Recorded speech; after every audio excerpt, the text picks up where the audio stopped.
Hey y'all, this is David, the Georgia photographer, and I'm out here today walking around, gonna do a little street in Chattanooga, and I'm gonna talk to you about Christmas.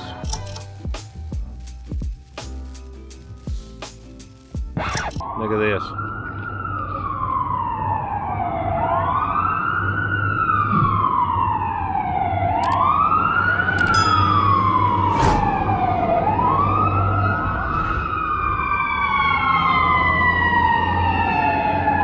Every single time. What I was going to talk about today is Christmas.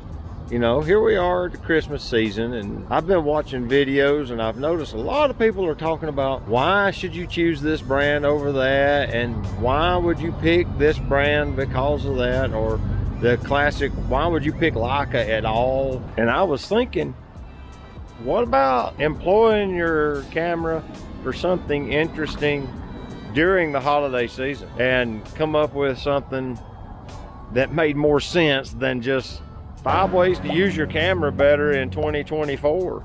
You know, you can only watch so many of those videos. Let's do something a little different. Some things that are interesting to photograph during the holidays that a lot of people don't think about is like getting the ambiance of the activity. Like, get photos before the packages are wrecked of the tree with the presents under it. You know, and try to do some interesting angles, something that is not the straight square on standing straight up photos that you normally see everybody shoot. Do something a little different. Get some pictures of maybe the Christmas dinner, you know, or of people arriving. Get photos of the kids actually unwrapping the gift, not the kid afterwards holding it up with the big fake possum grin for the picture afterwards, because nobody ever looks at those photos. I don't think I've ever seen someone go through and go, oh look, I remember when Johnny got that pair of underwear for Christmas. Nobody does that. Get pictures that are going to be interesting, that you'll want to get out and look at again, or stick on the refrigerator or something, you know? So one of the things that needs to be discussed a little bit, but not a lot, is gear. You need to be able to get your photos. This is where I suggest a smaller camera is better. Yes, your big camera will capture better photos most likely, but with the smaller camera it's less obtrusive, so it doesn't distract people as much, and you can get the photos you want a little easier, and typically you're able to get candids a little better that way.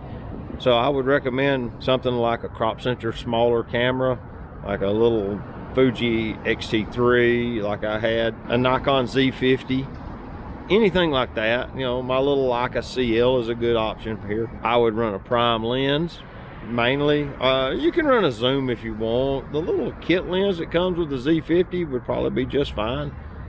I personally prefer primes. You can get faster glass, which allows you to lower ISO and speed up the shutter speed a little bit, so that you get, you know, you can freeze action, don't get as blurry of an image. Typically it's in a smaller package. I would typically run something in the 24 to 28 millimeter range, with indoor stuff being leaning towards the wider side, because then you can stay in a room and get a decent photo. 28 seems to work real good for me, which on a crop center camera is like 16 to 18 millimeters. You know, you get that 27 millimeter field of view with an 18 millimeter lens kind of thing. That's about right indoors. Now outdoors, I typically run 50 millimeters.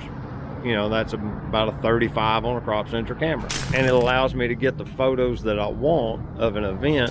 I typically try to run about 1/200th of a second, and I'll shoot usually wide open. On my CL, I have a 17 f1.4 and a 35 0.95. Now that 0.95, that's a bit much wide open. I'll typically stop it down to f1.4 as well, but at f1.4, you're several stops of light faster than the comparable zoom. What in the world is that? But yeah, that's why I like to run prime lenses, is you get faster glass. You don't need to zoom, so you don't have to worry about if you're filling the frame or not. And with as much resolution as today's cameras have, you can crop around some and get the composition you really wanted if you didn't quite get it in camera.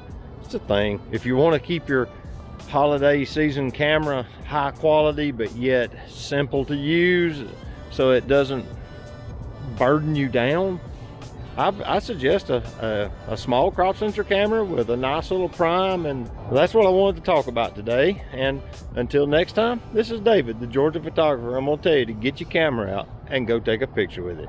All right, we'll see you later, and Merry Christmas.